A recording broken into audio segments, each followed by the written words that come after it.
Habang si Jesus ay nasa Jerusalem ng pista ng paglampas ng anghel, marami ang sumampalataya sa kanya na makita nila ang mga himalang ginawa niya. Pero hindi nagtiwala si Jesus sa pananampalataya nila dahil kilala niya ang lahat ng tao. At hindi na kailangan may magsabi pa sa kanya tungkol sa mga tao dahil alam niya kung ano ang nasa mga puso nila.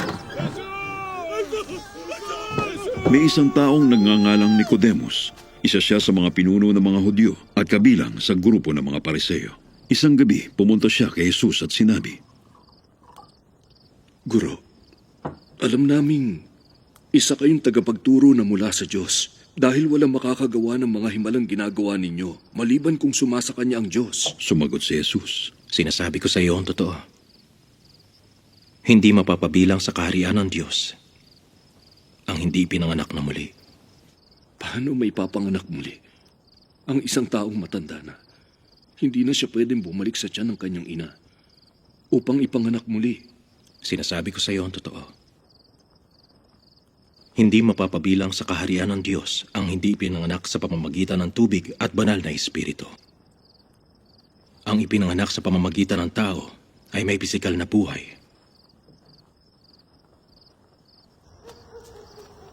Ngunit ang ipinanganak sa pamamagitan ng banal na espiritu ay nagkakaroon ng bagong buhay na espiritual.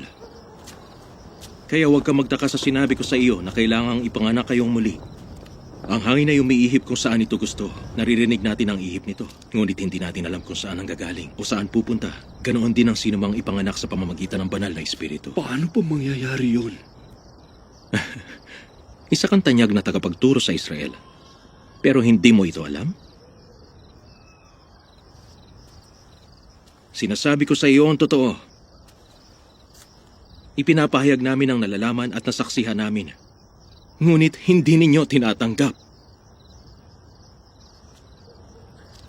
Kung hindi kayo naniniwala sa mga sinasabi ko tungkol sa mga bagay dito sa mundo,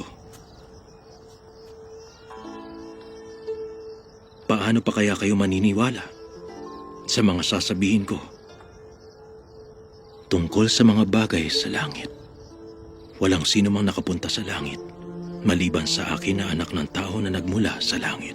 Sinabi pa ni Jesus, Kung paanong itinaas ni Moises ang ahas na tanso sa ilang, ay ganoon din naman ako na anak ng tao ay dapat ding itaas upang ang sinumang sumasampalataya sa akin ay magkaroon ng buhay na walang hanggan. sapagkat ganito ang pag-ibig ng Diyos sa mga tao sa sanlibutan.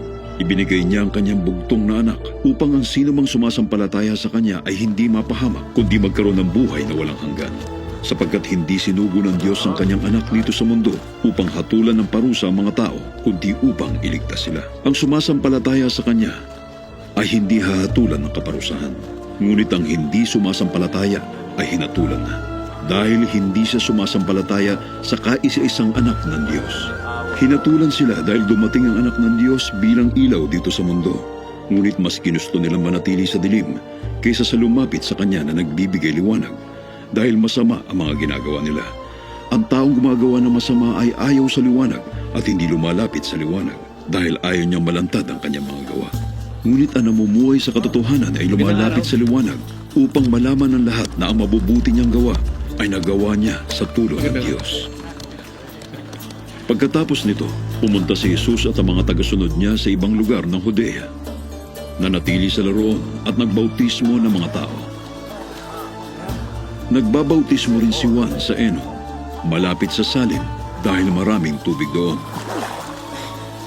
Pumupunta sa kanya mga tao upang magpabautismo. Hindi pa nakakulong noon si Juan. Ngayon, nagkaroon ng pagtatalo ang ilang tagasunod ni Juan at ang isang Hudyo tungkol sa bautismo, kaya pumunta sila kay Juan at sinabi, Guro, ang kasama niyo sa kabila ng ilog ng Jordan na ipinakilala niyo sa mga tao ay nagbabautismo na rin. At nagpupuntaan sa kanya ang halos lahat ng tao. Walang magagawa ang tao kung hindi ipahintulot ng Diyos. Kayo na rin ang makakapagpatunay na sinabi kong, hindi ako ang Kristo. Isa lang akong sugo na nauna sa Kanya upang ipahayag ang pagdating niya. Kagaya sa isang kasal, ang babaeng ikakasal ay para sa lalaking ikakasal. At ang abay na naghihintay ay natutuwa sa pagdating ng lalaking ikakasal. Ganoon din sa akin, tuwang-tuwa ako ngayon na lumalapit na ang mga tao kay Jesus. Kailangan lalo pa siyang makilala at ako na may makalimutan na.